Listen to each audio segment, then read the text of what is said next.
Right, so I'm going to be planting up some more bamboo that I recently purchased, but this is a quick update on the Trachycarpus Fortunei palms.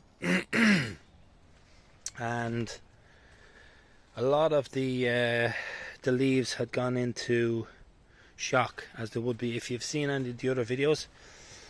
I have dozens of Trachycarpus Fortunei palms, and I had to pull them all apart. And if you're going to be pulling plants apart like that,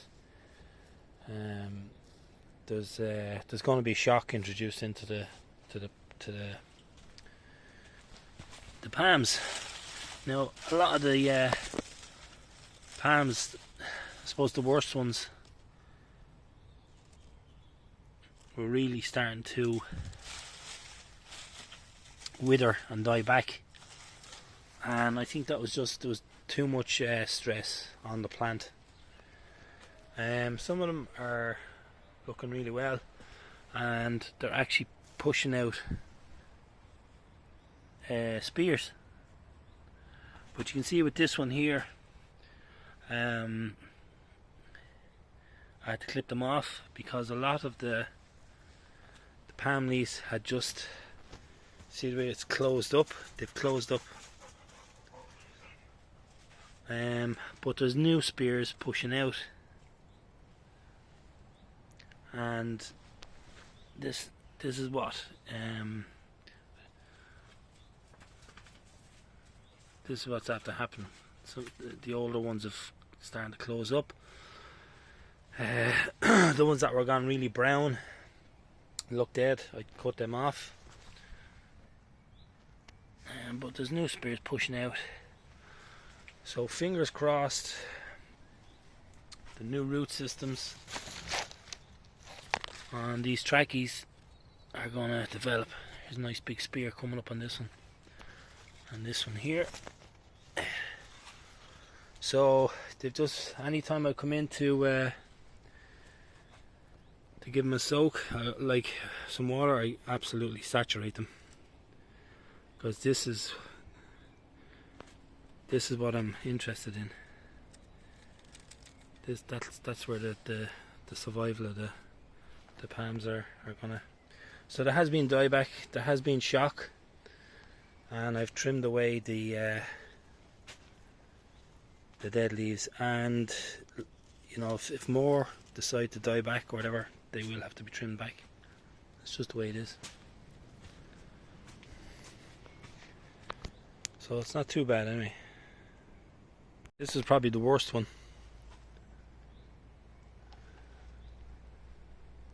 I had to trim a lot of dead leaves off, but this new spear coming up, it's going to be worth it, because if this stays alive, you know, in several years, 10 years, it's going to be a lovely palm anyway. Here's another one. Not looking great, that one, but it's got that new spear, and this is the important bit.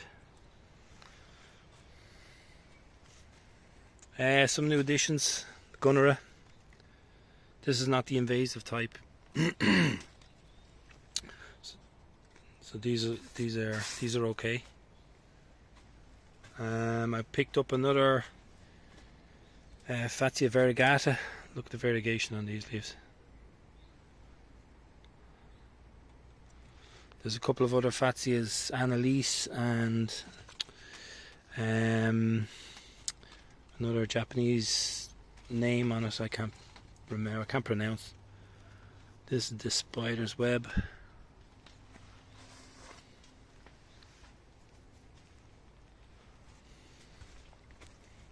Right, so I've got two bamboos planted up. This is the Borinda Macclureanna, Annie, and I have this one here, Fargesia Angustissima. They're lovely big bamboos, clumping bamboos. Right, so this is the Fargesia Angustissima. See the new shoots just coming up. Now, it was locked solid into the pot. I had to crack the pot and pull it apart. And this is kind of like the Trachycarpus palms. It's just pure solid. So I'm going to tease them out a little bit. This is a clumping bamboo anyway, so I've half the bag gone in mixed the soil, and then I'll just blend all the rest in around it. Right, so that's Angustissima planted.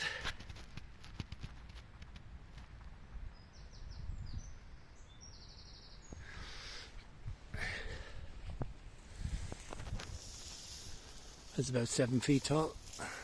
Easy. More. Really strong plant, really good plant. Still have to give it a mulch. I put the full bag underneath it, down at its roots. So I'll have to come back with more compost and give it a good mulch. So I have the Macclureanna over here, and I was looking at this spot just as I was walking into it, because it just seems to be a nice area here that's clear,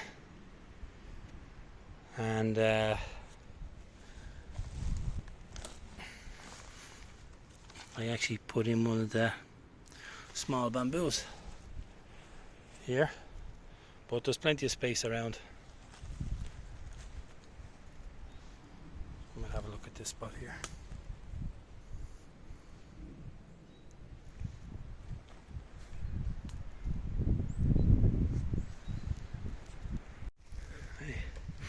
That's the second hole done. I gotta get back up to the tunnel, get a bag of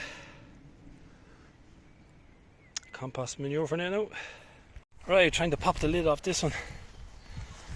It's locked on solid. So I'm gonna use the old garlic knife here and open it up, get in the hole. Right, so this is KR6243.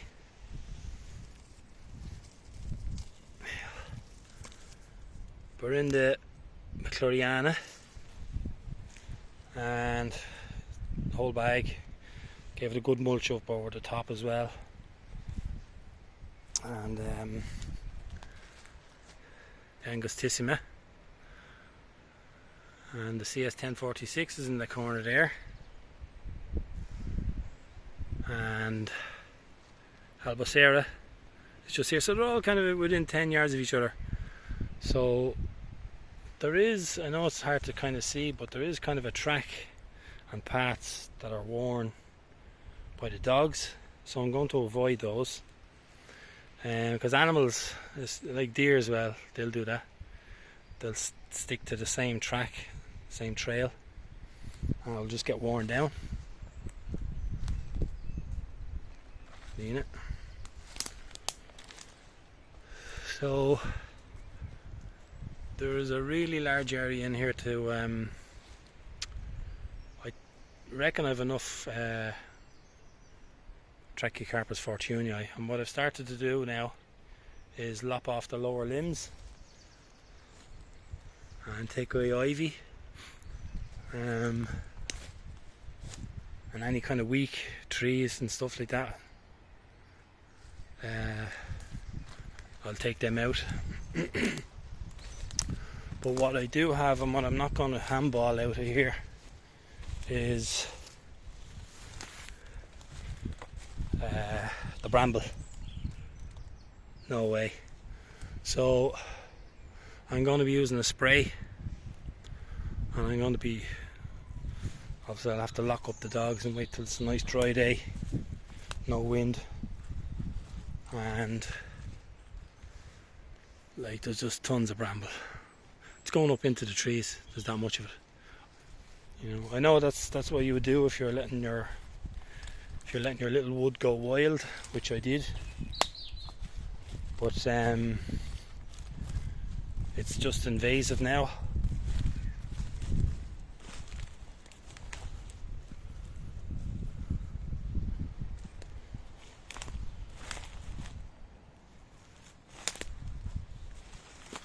See all these lower limbs down here all come out. Yeah. And I coppiced the hazel in here before, and other ash trees you can coppice as well. See the trail? So I'll stay away from that, and allows a lot more light in. And at that time, after coppicing it, lots of grass and stuff came growing in, but you know, brambles and nettles, they've got to go. So a lot of work to be done down here in the wood. I'd love to be able to put the Trachycarpus palms in, but I think it'd be too much for them after the shock of pulling them apart. Right, so that's it for this evening. I'm going to get these watered in. See you all in the next one.